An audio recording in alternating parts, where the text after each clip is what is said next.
This is Larry the Barberman, and today we are going to discuss how to deal with faulty switches on your Andis T Outliner trimmer.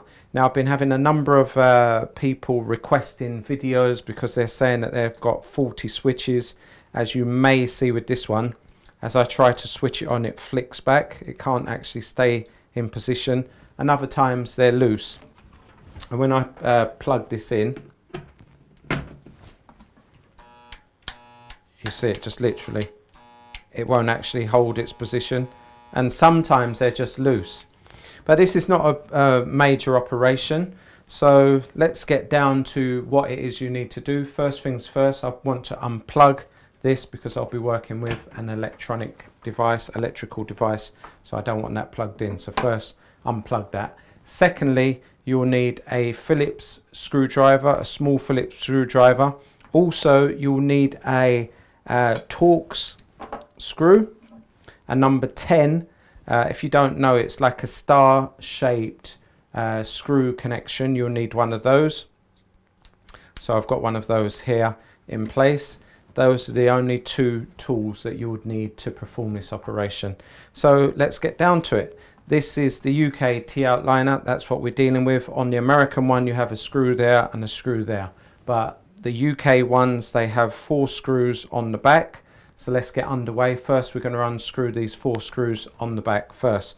As I always say in all my videos, work with a corrugated mat or a towel, because the last thing you want to do is lose these screws. So with a corrugated mat or a towel, that will actually keep these screws in place.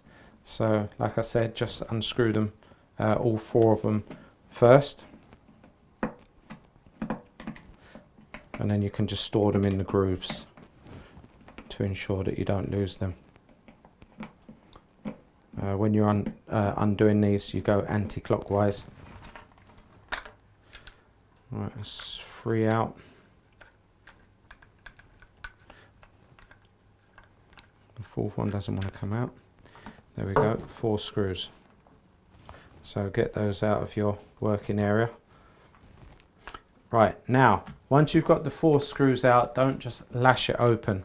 What you need to do is just gently fold it over, very gently, because these wires are extremely delicate. So just fold it over gently there, lift out the main power supply and lift out your ring. Put your ring with your screws. That's the hooking ring. Now, what we need to do is actually get to the switch, which is underneath here. There's 1 screw. So again, with your Phillips screwdriver, gently remove this 1 screw, which removes the bracket or the brace for the switch.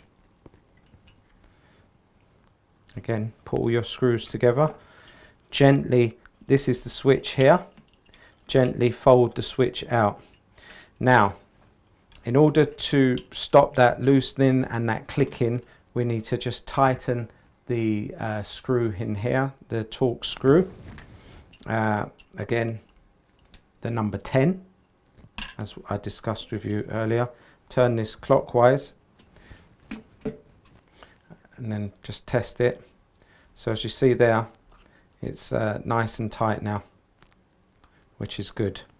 So the next thing we need to do is now put this switch back into the housing on this side of the case, which is the belly or the top.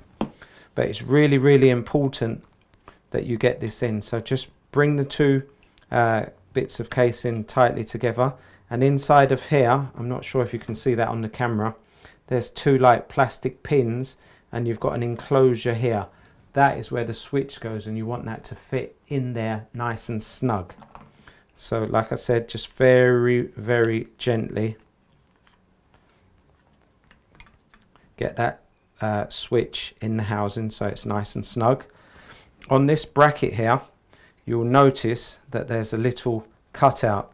This little cutout is to hold the brown or the live cable in place. And there's a little cutout here as well to the right of this casing. That's to keep the red wire in place. So what we do, we put the red wire into place there, hold it with your thumb. Then with the bracket, remember the brown wire is to go in here, the bracket.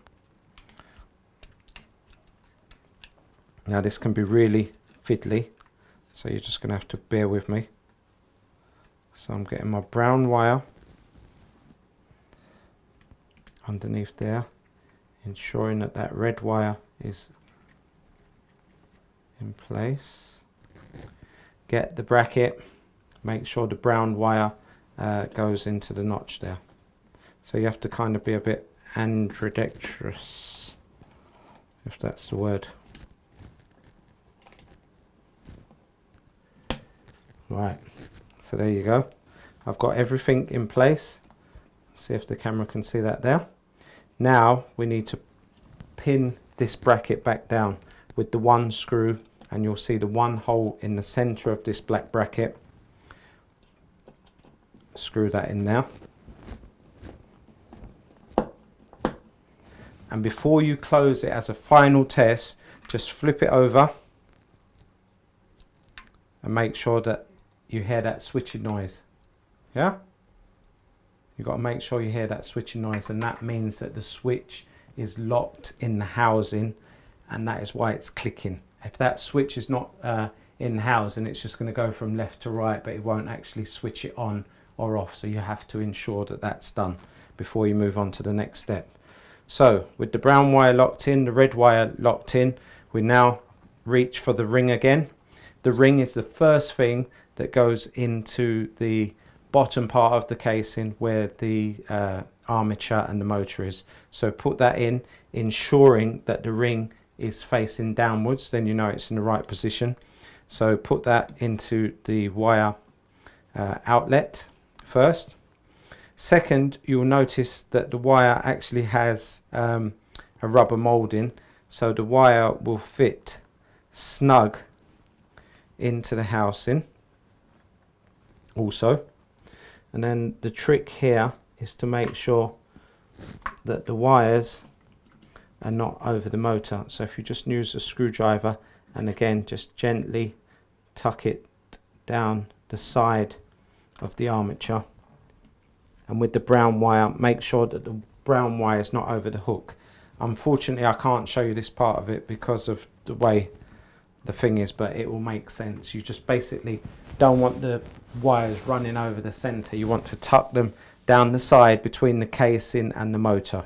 Looking down, you'll know exactly what I'm talking about. And when you've got all that tucked into position, just bring it over nice and gently, and then find it back into the you'll find the grooves, which will basically bring the two bits of casing back together. Sometimes the wires will pop out. Just check it gently, use the screwdriver, pop them back in, and then brace it down with your finger and thumb there, so we know we're good to go. So turn it over gently, holding it. Put all your screws in fact. All 4 of them. And then when you've put all 4 of them, find any corner, turn it clockwise to tighten it. Then go to the opposite corner, diagonal corner, and again tighten it. And then that gives you freedom to release the tension between your fingers and your thumbs to keep it down, because the 2 screws will keep it tight itself.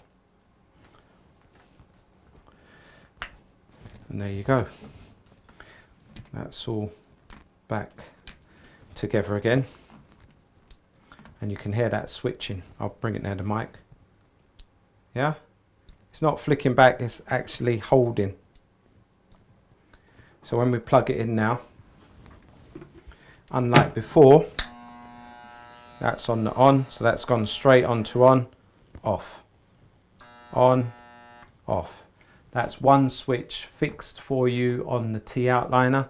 That's another demonstration by Larry the Barberman. If you find it helpful, please subscribe to my YouTube channel. There'll be many more demonstrations on how to fix various clippers. I've also got a really interesting video series where I go around the world and the UK interviewing barbers. So subscribe to my YouTube channel if you'd like to see more of these videos and my interviews. So for now, Larry the Barberman signing off. Thank you.